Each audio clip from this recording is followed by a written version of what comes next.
so we are going to go into I'll adjust it. Slippery shirts don't work great. Yeah. All right, am I good now? Can you hear me now? Yeah. All the adults know that reference, but kids don't. We're gonna go into a panel discussion. If y'all remember, last year we did some with some wonderful youth that came forward and talked about how they share their faith, right? This year we're gonna have two panels. One with adults who have they're living into calling, and then we'll have one with students later on that we'll have a discussion about how they're figuring out their calling. So you'll get both sides of the coin, so hopefully, there's some wisdom you find, or maybe it's helpful in some way. So with that, I want to invite Dixie, Michael, and Kristen to come on down.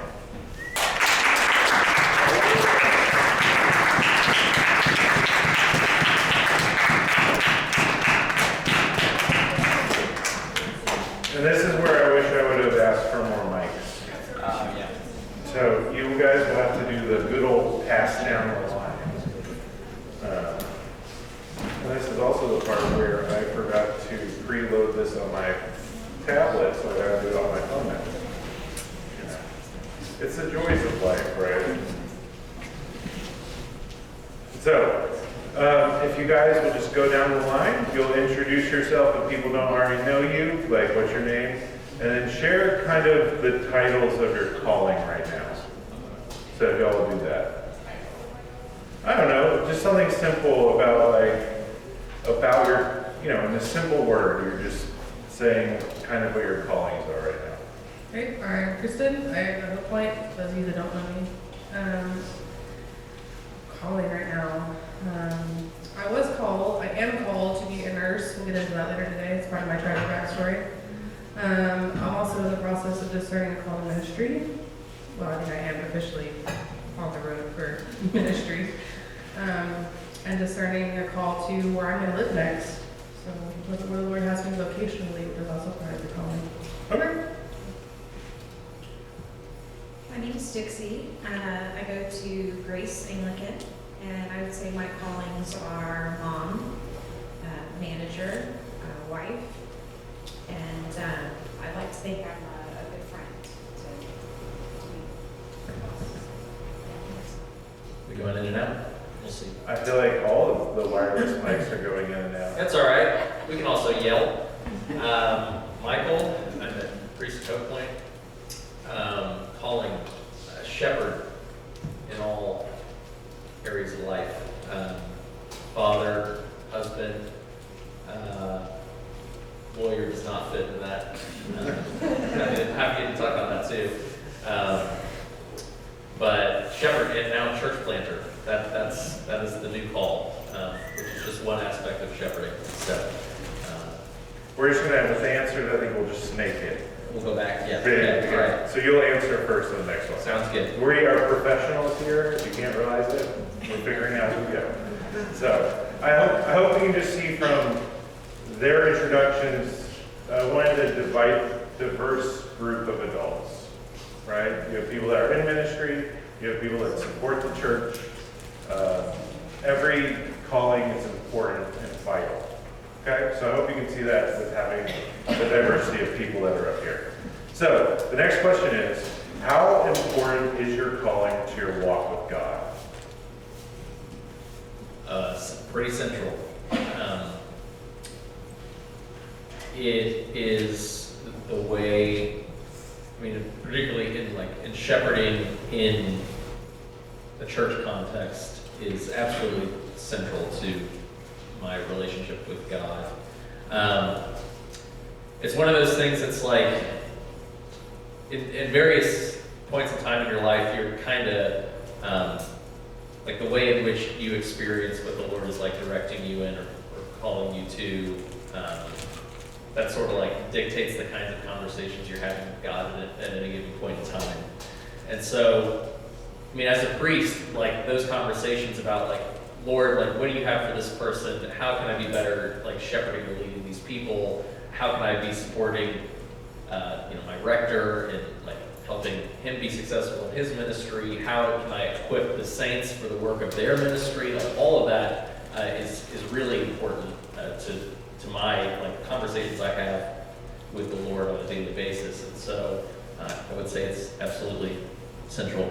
And obviously, like, fatherhood and marriage and all that too, like, those are our frequent prayers too. It's like, how can I be a better father to my boys? Like, where do their needs in all their uniqueness, like, what does this one need, that one need, that one need? And so, like, it dictates how I interact with the Lord in a lot of ways, as the circumstances of all our lives do. But in this case, these particular aspects of my calling for sure are central. I almost want to flip the question around and it be more about how my relationship with God affects my calling, as I think maybe it's a user error.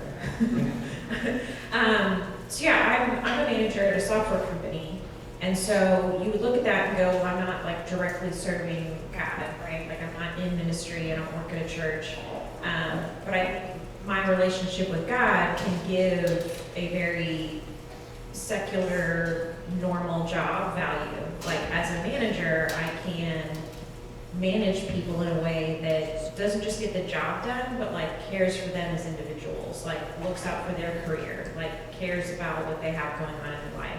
So I think my relationship with God can, like what you said yesterday about, like, sometimes a job's just a job. It's like to fund like your family, or to be able to be generous with the church, and all of those things are great. But I think you can take your relationship with God and give your very normal, like, day-to-day pieces of life like so much more meaning.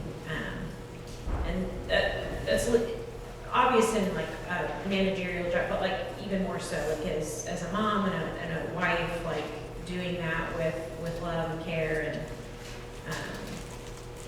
yeah, that would be my answer.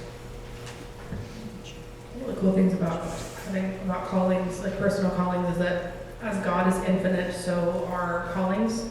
And so I think, as is true in my own life, the Lord, He gets to reveal part of Himself to you through your calling that maybe somebody else doesn't get to see, but you get to show that part of Him through how you're living into your callings, like working in healthcare, doing ministry. Like, I deal with a lot of brokenness, physical brokenness, spiritual brokenness, all of the brokenness.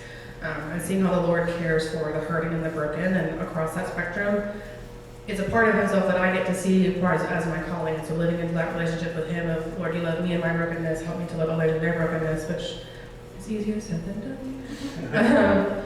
But that's something true, like, and your calling as a wife or a mom, or your calling as a priest or a daughter, like, you see different things that I get to and experience parts of the Lord that I don't get to experience myself, but you get to show me through you living out your calling what that is. So I think in my life it's brokenness and healing, but in somebody else it might be something different. Good answers. So, how did you start discerning your calling? So this is not like just right now, but like when you're starting to figure out what your callings in life, how do you go about figuring them out? This is a big part of my talk later. Can I skip this? No, we can give cliff notes. Very, very like high level cliff notes. It's a teaser. God literally told me to after I told Him no. That's fair. So when I was in high school, I thought I was called to ministry. Thought I was meant to be a pastor's wife, a missionary, something of that nature. And like life happened, and I'm definitely not that, nor have I ever been. So I think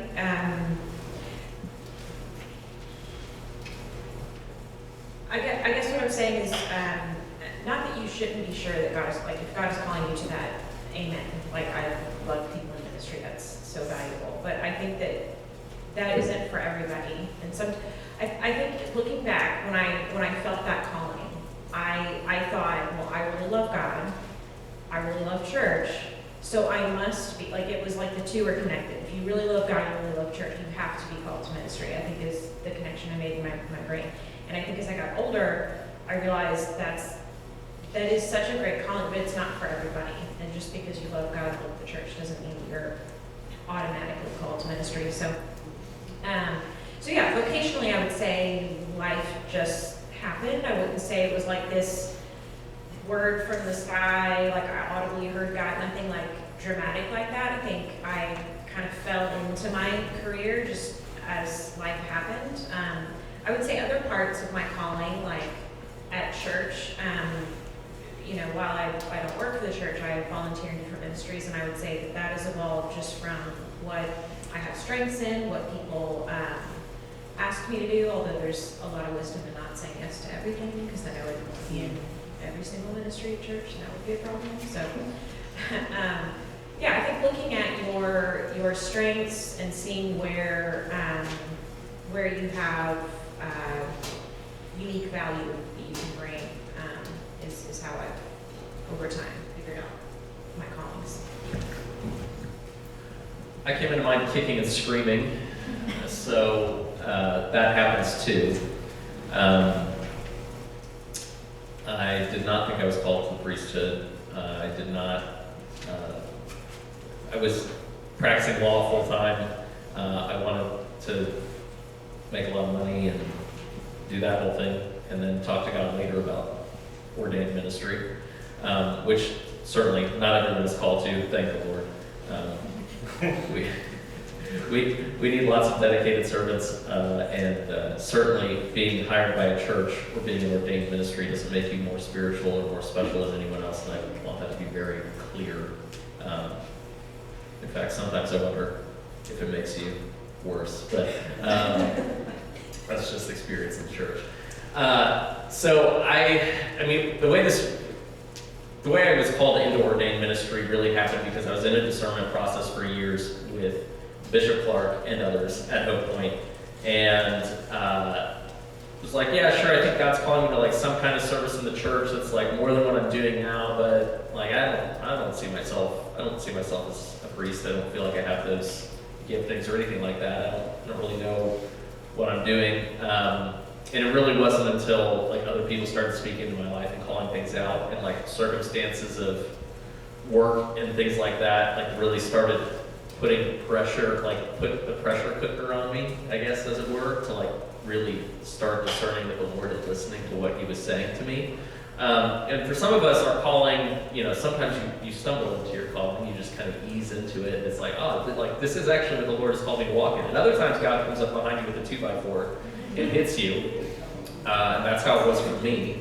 And so you should just expect all of these things, that you either might stumble into it, or that God's going to wake you up one day and say, hey, you will be disobedient to me if you don't walk in this thing, which is how it was for me. And so I quit my job without any prospects of another job, with like 2 young children and a wife, and wondering how things were going to work out. But as the Lord does, He provides. And so, and it's been the best thing ever. I mean, there's not a day that I don't get to minister to the saints that I'm not thankful to God for that opportunity, even on the hard days. And sometimes that is a clarification and an answer to calling. But when did I start asking? I mean, Henry's question was really like, when did you start discerning? Or how did you start discerning? And it's like, well, I don't know. I think I've always been asking the question of like, what am I supposed to be doing with my life? So the question is like always. I still ask that question. We should all be asking that question all the time. But you should be asking that question right now. Like, you're at the point in your life where it's like, this is the time to ask that question, and just like get excited about all the possibilities that lay in front of you and the ways that the Lord is going to use you. So, I guess I'll hold on. yeah, you can hold on to it. Yeah. So what helps you guys discern whether it's God's voice or your own ideas? Because I think that's a hard part of this whole discernment thing, is figuring out whether you implanted the idea or did God actually do that? It's a great question. I mean, there are some obvious answers of like, you sit in prayer with the Lord, actually learn to listen to His voice, and you open the scriptures before you, you read them, and you listen to the wisdom and counsel of those around you. Those are like the easy answers that like anyone can give. To be honest with you, I think sometimes you only figure out the answer to the question Henry asked by just walking in it. and either falling on your face or finding out that it really was actually the Lord who called you to it. And you will learn, hopefully fairly quickly, whether it was your voice talking or the Lord's voice talking. I mean, I said last night, we're pretty self-deceptive. You know, we are all sinners. We are constantly needing to be sanctified and reminded of God's voice and not the voices of the world or our own voices. And so sometimes the way that works is just by making mistakes, by realizing this is not what the Lord has for me. I should not be walking in this, and then taking a different path. Yeah, so recently, I've been in software a really long time, but recently I was presented with an opportunity to move from one company to another, and the original company was my grandfather's company. Been working there for quite a while, a lot of emotional ties there. Quite a few of the staff I've known since I was literally a baby. So there was an emotional connection there. But this other opportunity came along, and it, me and my analytical self, I sat down and I wrote pro and con lists for both, and I totally thought I could make this decision based on that. And the pro list for this new job was so much larger, and yet I didn't really have peace about it until I talked with others and people that I really respected who knew me. And yeah, I approached it from a very analytical, I'm going to check all the boxes and then I'm going to make this decision, and it wasn't really until I talked to people and prayed, very cheesy answers, that yeah, I really have peace about it. And I also like what you said about hindsight, because it wasn't, I'm 7 months into the new role, and it's like I kind of have this, this was the right decision. God has me here. It's less stressful. I have more time with my family. Those sorts of considerations. So yeah, I'm not the type that gets like the 2x4.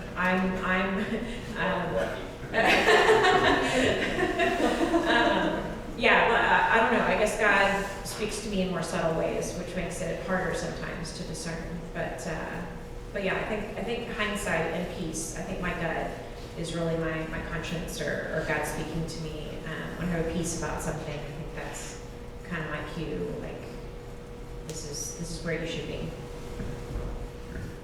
Oftentimes, it's usually, God usually let me, like, what I want to do is not that. So God had me do something totally different. That's probably the Lord, because I would not on my own have come up with that. I don't want to do that. God told me to. I think peace is so important, because even when it's something that I don't want to do, or I think I'm not equipped for this, or whatever, logical rationalizing in yourself that you do to say, no, not me, I can't do that. When that peace, I hate to use a biblical cliche, but the peace that passes all understanding, like you just are at peace with it. I'll give an example. When I was still living in Japan, I reapplied for the French version of the program, was to go live and teach in France for a year. It was like COVID had just started. It was a lot up in the air, and I got placed in the area that I wanted to go. And I knew if I went there for a year, I would come back fluent. I'm pretty close, but I'm not quite there. But I knew if I went, and I wanted to go so bad. And I just didn't. I didn't have peace about it. I kept praying about it. I really wanted to do it. I told the Lord all the great reasons why this would be a great way for ministry and for my life and when I have children, look at all things I can do. And I didn't have peace. And so I wrote the email to reject it just in tears, weeping, because I wanted to go so bad, but I knew I didn't have peace about it. And it was the right decision. And it didn't make it easy. It was still really hard to say no to this opportunity. But that Holy Spirit wanted, this is not what I have for you right now, and that's okay, and just let it go. I think peace is such a big part of that. Even if you're kicking and screaming, you can still have peace while you're kicking and screaming. It's that peace that passes understanding. There's no way to explain it, you just have it. So, has your understanding of your calling changed over time? And if it has, how do you handle that? How do you figure out that transition from one part to another? It's really hard when you start out thinking you're going to do this one thing and that's going to be what you do forever. And often I think the Lord likes to shake us out of our comfort, and so He will change it. And that goes for anything, right? That goes for like your job or what school you want to go to, or the curriculums that you do, or like if you're a parent, someday your kids will be grown, and then what do you do? Getting comfortable with the changing of your calling is like relinquishing control, and I'm not very good at that at all. And that's part of it, right? Like, do I have faith that if the Lord had called me here right now to equip me for this, and if He's taking this away from me, that He will then grow and equip me into a new calling? Do I have the faith to let go of this thing that I thought was like my identity that defined me? I am this, I do this, and say, actually, Lord, no, you take it and you let me do what you want me to do. And it's so hard. I like to think maybe I'm getting better at it, but to be determined. I still have other things in front of me, so we'll check out in a couple of years and we'll see how that's going. Yeah, so I've had lots of callings over, the time. I used to be a stay-at-home mom. I found a lot of value in that. I really, really enjoyed that. Did not, when I left my career and then came back, did not mourn whatever advancement could have happened. So yeah, I think callings definitely change over time, and now that I am back to work, that's, there's value in that too. Like, what's the original? It's about change. But it's like, how do you understand your calling over time? How do you handle that changing of calling? Yeah. I knew I was going somewhere with that, but that was helpful. Yeah, I think those changes, especially as a mom, like when you go from those extremes of like stay-at-home mom versus working, you can get wrapped up in that identity of like, I am a mom and like nothing else.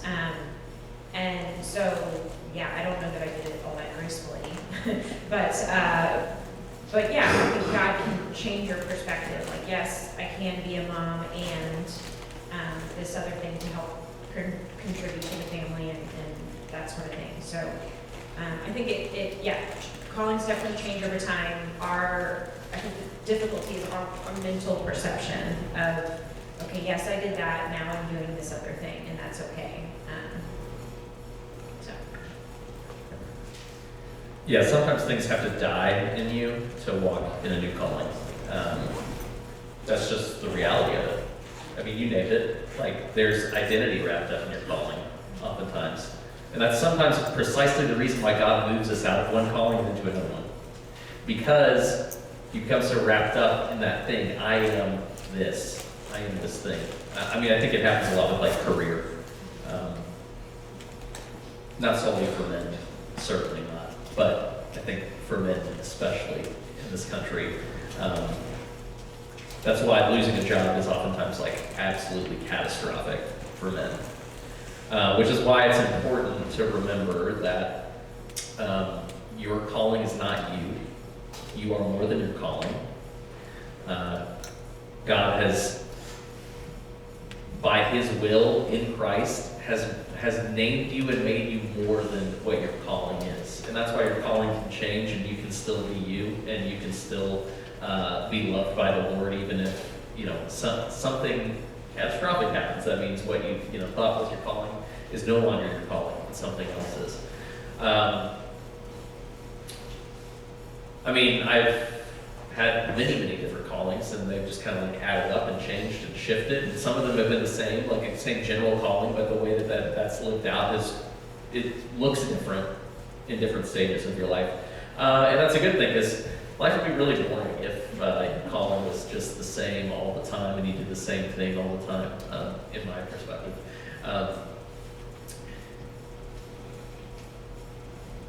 I think I'll just leave it at that.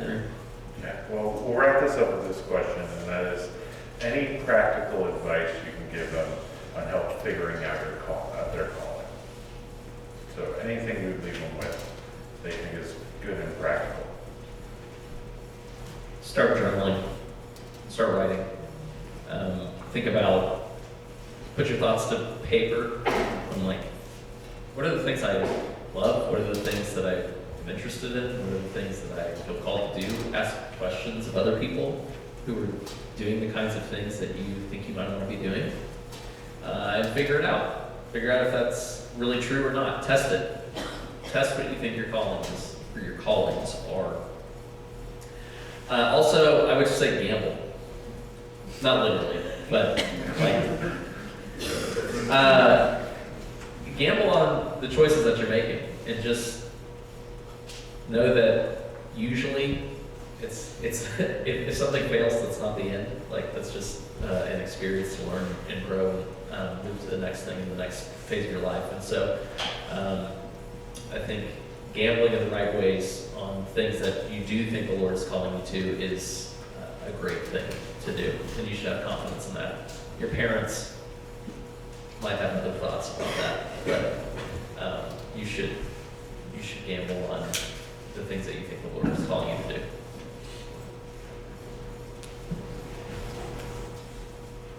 I would say don't,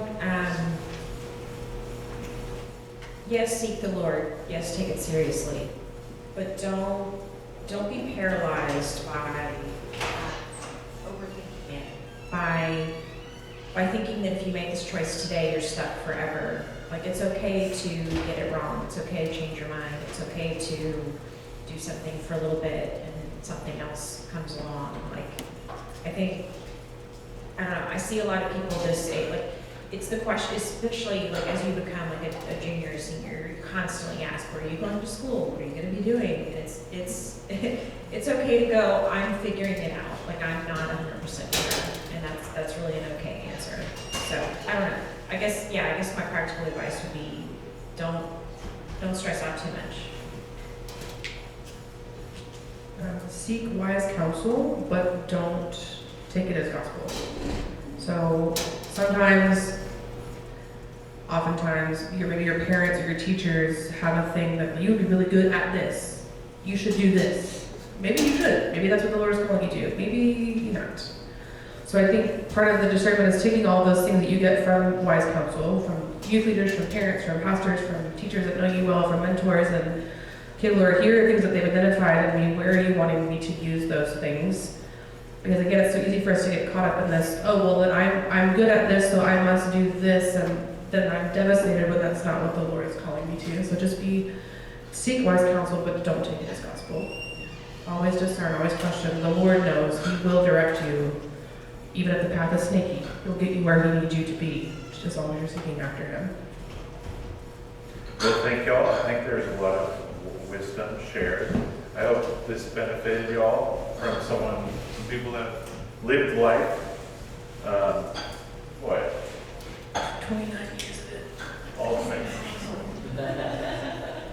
So, why don't you give them a round of applause?